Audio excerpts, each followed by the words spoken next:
I would say. How many people know about the Veterans Affairs Earning Loss Benefit Program? How many people are aware of the Permanent Impairment Allowance administered by Veterans Affairs?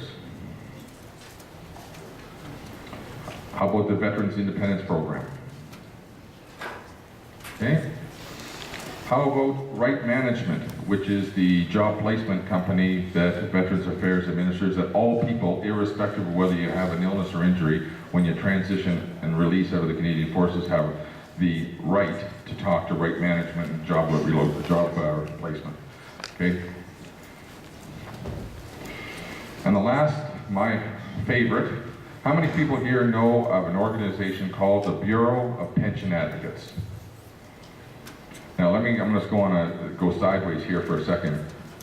The Bureau of Pension Advocates, I think, is a wonderful construct. These are a bunch of lawyers across the country. There's somewhere between 60 and 70 lawyers across the country who they get their paychecks from Veterans Affairs, but they're not members of Veterans Affairs. They are really an independent legal entity who are there to assist you. So if you put a claim into Veterans Affairs and it's denied, these folks are there to help you to strengthen your case. They're well versed in the process and what it takes. And there's something called the Veterans Review and Appeal Board, which in simple sailor terms I call the court. And these guys in Bureau of Pension Advocates, I call these cats the firm. So think about this, is that the government of Canada pays the firm that you need to go to court to go against the government, to get your claim put forward. Now tell me it's not a great country.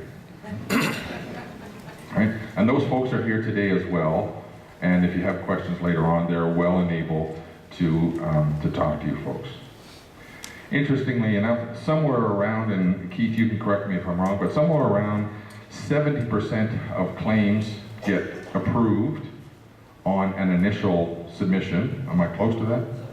74% of claims get approved on an initial submission. And for those cases that the Bureau of Pension Advocates takes forward, and my data may be a year old, but I'm not far off, for those cases that they accept and take forward, they're successful on somewhere around 65% of the time on a second or a third appeal with the Veterans Review and Appeal Board. That's the significance of what they can do for you. My point in asking everybody to put their hands up is that, from my perspective, you folks need to know the suite of benefits that Veterans Affairs has and what they can do for you in the same manner as you know about supplementary death benefit, your pension, land duty allowance, or anything else. You need to know that, so does your family. It's my strong conviction that you, your spouse, your family, need to know now, not when you suddenly find yourself ill and injured, what Veterans Affairs can do for you. Because let's be honest, ladies and gentlemen, the business that you and I are in is a business where bad shit can and does happen. And the time when you need to know what they can do for you is now, not all of a sudden when you have a whole host of other things going on. I liken it to your thumb. You don't realize how much you need your thumb until you hit it with a hammer and can't do your buttons up. You guys need to know now. Right? So, that really, I've often, as I've gone around the country doing this, I call myself the warm-up band. I'm going to get off the stage now, turn it over to Veterans Affairs. There's a formal presentation part of this morning that Veterans Affairs will do. Following that, there's a Q&A session, which is the real value in this. So an opportunity for people to ask questions and seek clarification.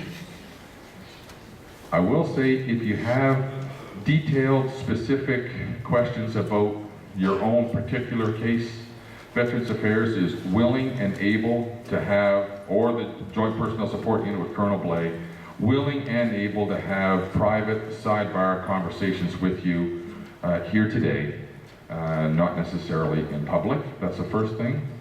Second, in the event that anybody cares to tape or either just today the formal presentation, I have no issues with that. I would ask that when we come to the Q&A session, if you would shut off any recording devices to make sure that we provide a certain element of privacy to those folks who would pitch up to the microphone for Q&A. Right. So with that, I'm going to turn it over. It's my pleasure. Before I turn it over to Veterans Affairs, I should have done it up front. Acknowledge the presence of Canadian Forces Chief Petty Officer, Chief Pleurou. Thanks for showing up here this morning. Great for you to pitch up, Chief. Thanks very much.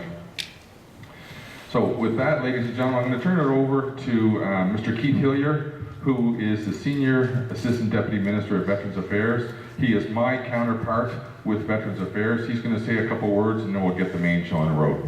Thanks very much. Thank you. Good morning, everyone. And thank you, Admiral Smith. And a big thank you for everybody for coming out this morning on what's sort of a miserable morning. It's kind of icy and kind of miserable out there this morning. And certainly thank you to Colonel Couture for inviting the team to come here.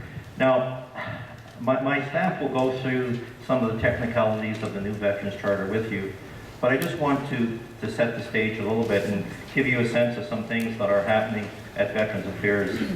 And as the Admiral noted, we did come in for some considerable criticism during the fall, and we moved forward from that. And I just want to give you a sense of some things that are going on. First of all, there is the issue of privacy, and I can assure you that your confidential information is in good hands with Veterans Affairs, but recognizing, of course, that in order to approve treatment plans, rehabilitation plans, and to answer some of your questions, it's important for our doctors and nurses and other professionals to actually look at medical records.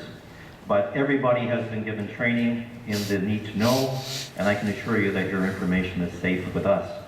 A couple other things just to share with you. Every quarter we have a statistical update at Veterans Affairs, and I can tell you that as of December 31st, just a short time ago, for the first time in the history of Veterans Affairs Canada, modern-day veterans outnumber war-era veterans. This is the first time that modern-day veterans have been the majority of the veterans that we do with at Veterans Affairs Canada. As we go forward, we've listened to many of the comments that you have given us. 59% of you said, you know, we would like to deal with you in a more online environment. And so we are making changes to do that. And so that as of April 1st, you will be able to change your address online. And later in the fiscal year, there'll be other enhancements that will allow you to actually file applications and track applications online. A couple other things that I would note is that there's also there's always discussion around the adjudication, whether it be disability awards or disability pensions.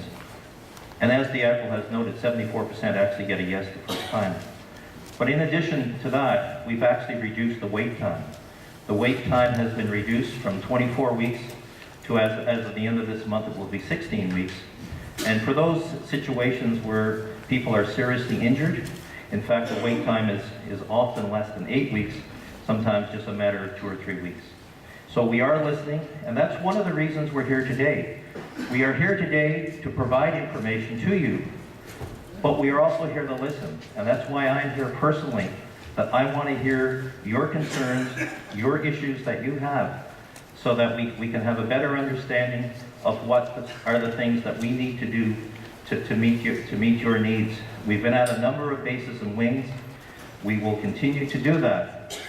And so as we move forward, please, as you have in the past, share with us the issues that are of concern to you. And hopefully by the end of this session, you will have a better understanding of the new Veterans Charter and how it works. But one thing, if you can take away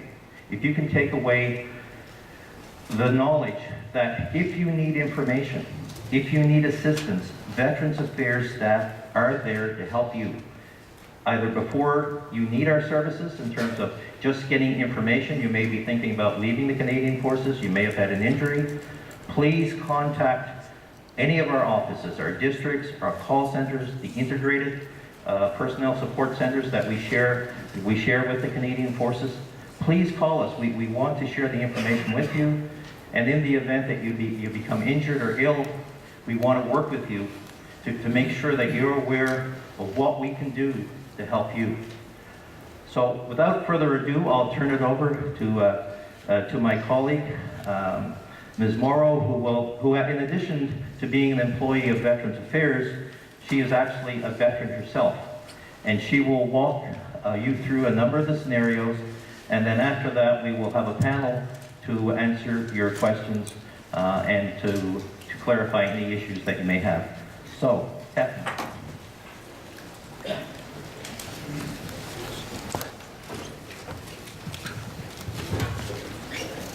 Thank you very much and good morning. Can you hear me okay at the back? Okay, you're all awake back there, it's pretty dark. So my aim today is to explain to you the suite of new Veterans Charter services and benefits and how to access them. Public speaking is not my day job. I actually adjudicate fund-level decisions on healthcare and rehabilitation. But as Mr. Hilliard mentioned, I have some special connections to the military. I am a client of Veterans Affairs, but probably more importantly, I have 2 children, both of whom are in the regular force, the oldest of whom was in a very serious accident about 3.5 years ago, spent about a week on life support. So when I talk to you about the services and benefits, I have 3 perspectives: as a client, as an employee, and most importantly, as a mother. I know that the topic of disability benefits is not particularly exciting. I do my best to be a little jovial, but it's an important topic. And as the CMP said, it's important for you to know long before something happens, if not for yourself, then for your family, and perhaps for people under your command. Presentation itself doesn't take all that long. It's not that painful. 20-25 minutes. Following that, we will open up the floor to questions. And following that, if you have a particular personal question, the Veterans Affairs staff will be on hand, stay behind to speak with you one-on-one. So, let's start with talking about why we changed our services and benefits about 5 years ago. Well, frankly, the programs and services that we had available to us at that time were not meeting the needs of younger modern-day veterans. We were finding people coming to our door, and I worked in the districts providing frontline service at that time.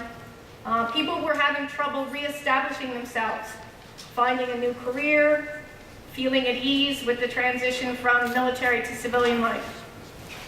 The issue wasn't always readily apparent right at the beginning. People often released from the military and did well for a while, but then issues came back, for lack of a better word, to haunt them, physically, psychologically, and they ended up on our doorstep. This was leading, this lack of integration, lack of reestablishment, was leading to issues, money issues, family in crisis, and poverty. People weren't well trained for meaningful employment, and that's the key we're finding to reestablishment. Prior to April 1st, 2006, Veterans Affairs did not have their own rehabilitation program.